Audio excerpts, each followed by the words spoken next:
Hi అండి అందరికీ. చూసారా,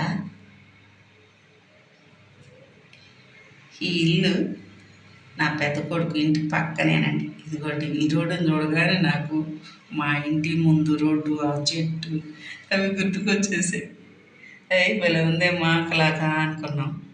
ఇల్లు కూడా బాగుంది, పక్కనేనండి. అందుకే తీశాను.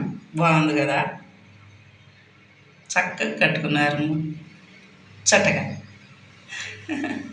కొన్ని నాకు నచ్చితే తీసేస్తానండి, మీకు నచ్చకపోయినా. పక్కనే ఉందండి, 2 పావురాలు టపటపా రెక్కలు కొట్టుకుంటూ వాలిపోయాయి. అస్సలు భయం లేవండి దానికి, వాటికి. పక్కనే కార్లు, ఆటోలు, మనుషులు పోతున్నా భయం లేకుండా చక్కగా వాటి ఆహారాన్ని ఎతుక్కుంటూ తినుకుంటూ తిరుగుతుంటే వెంటనే యూట్యూబ్లోకి పెట్టేశాను అన్నమాట. ఒకే సైజు, కలరు, డిజైన్ భలే ఉన్నాయి కదా.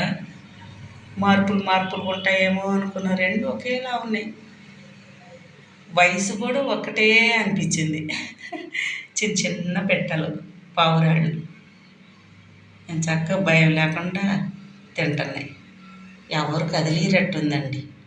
మన ఊర్లో అయితే పిల్లలు రాళ్ళు వేసి కొట్ట, అవి చెయ్య చేస్తూ ఉంటారు కదా.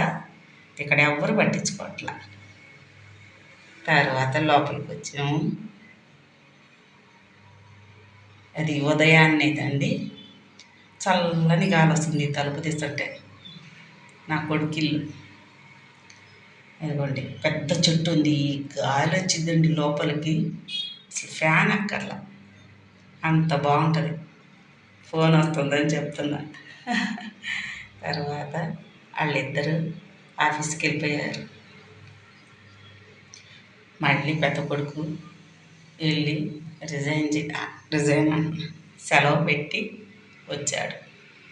ఈ లోపల కోడలు దోసపిండి అన్నీ రెడీ చేసి వెళ్ళిపోయింది ఆఫీస్కి. ఇంకా పాప కోసమే దోశ వేస్తే పాప తెల్ల అంటుంది. మా కోసం అంతా టిఫిన్ చేస్తే, సరేలే నా కొడుకు అన్నాడు, బయటికి ఇడ్లీ తింటదేమోలే, బయటికి పోదాం పదా అని చెప్పాను. ఇంక బయటికి బయలుదేరామండి కారులో. అసలు మా పాపకి వాంతులు అవుతాయి, కారు పడదు, అందుకే ముక్కు మూసుకొని కూర్చుంది. చిన్న పాప చూడండి ఎట్ట ఎగురుతుందో. ఇవన్నీ పట్టబట్టుంది, పట్టించుకోరు. కడుపులో తిప్పిన ఏం చేసిన బాబు నన్ను బెదిరిస్తుంది అనుకోండి నా మనవరాలు. చూసాము కదా, పెద్దవాళ్ళకి మనవరాలైనా మనవడైనా, మగవాళ్ళకైనా ఆడవాళ్ళకైనా ఎంత ఆనందంగా ఉంటుందో అని ఇప్పుడు తెలిసింది. మా పిల్లలు చిన్నపిల్లలప్పుడు ఒకటే బాధుడు, పాలు బారు పోసేవేంది, ఇక్కడ కూర్చోమంటే కూర్చోవాలా, అక్కడ నుంచో అని ఒకటే కొట్టేదాన్ని. ముద్దే చేయాలి పిల్లల్ని. ఇప్పుడు చేయాలనిపిస్తుంది చూడండి.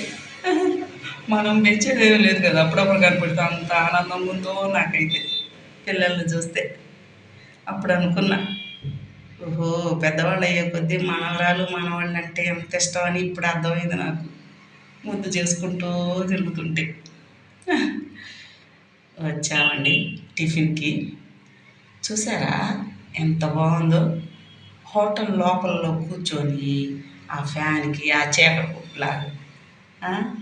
అయితే నాకైతే తిన్నట్టే ఉండదు అనుకోండి.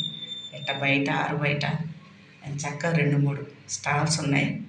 మనం బయట కూర్చుంటే ఆర్డర్ ఇస్తే చక్కగా తీసుకొచ్చేస్తున్నారు. ఏంటండి, అన్నం కూడా సాంబార్ అన్నం, chicken sambar, chicken fry sambar అలా పెట్టించుకొని తింటున్నారు. దగ్గర 12 కావస్తుందిలేండి. ఇంకేం చేస్తాం. ఇదిగో పాపకి ఇడ్లీ పెడుతూ కూర్చున్నాం. ఎంత డెకరేషన్ చేశారనుకున్నారు. 5 బొంగులే, వాటికి కరెంటు బల్బులు పెట్టారు, చైర్స్ కానీ టేబుల్స్ కానీ, పైన మళ్ళీ తడికతో పైన ఫ్యాన్లు. ఇలా ఉంటే జనం వస్తారండి అనిపించింది. తర్వాత వచ్చాం. ఇదేదో దీని పేరు ఏదో ఉంది, గుర్తు రావట్లేదు. హైదరాబాద్లోనే ఇది ఆఫర్ అన్నారు. ఇది సిల్వర్తో ఎండితో తయారంట అన్నీ. అవి ఎలా ఉన్నాయనుకున్నారు, నల్లబొసులు గొలుసులు ఏంది అన్నీ ఉన్నాయి. ప్లాటిన్ లాగా ఉన్నాయి అన్నమాట. అందరూ ఆఫర్ అని వస్తున్నారు. మేము చూసాం కానీ ఏదోలాగున్నాయి. కాసేపు చూసేసి ఇక మేమైతే బయటకు వచ్చేసామండి. బయటకు వస్తూ లూలు మాల్ అంట, అది కూడా చూద్దాం ఏమేమి ఉంటాయా అని వచ్చాం. ఇదేనండి లూలు మాల్. జనం అయితే హైదరాబాదులో జనం అందరు దీంట్లోనే ఉన్నారేమో అనిపించింది. అసలు సందు లేదండి, ఎక్కడ కూర్చోటానికి ఏమి లేదు. కూర్చుంటే ఇంకా మెట్ల మేనం కింద కూర్చోవాలి. అసలు అమ్మో, మా చిన్న అమ్మాయికి కాళ్ళు నొప్పి పుట్టేవి. అందులో హీల్ ఉంది కదా, నుంచో 5ంటికి బయటకు వచ్చామనుకోండి, నుంచో కాళ్ళు నొప్పులు పుట్టినాయి అంట. ఇప్పుడు ఫోన్ చేసి చెప్తుంది. అంటే వాళ్ళ చిన్నమ్మాయి, మా చిన్నమ్మాయి వేరే చోట ఉంటుందండి.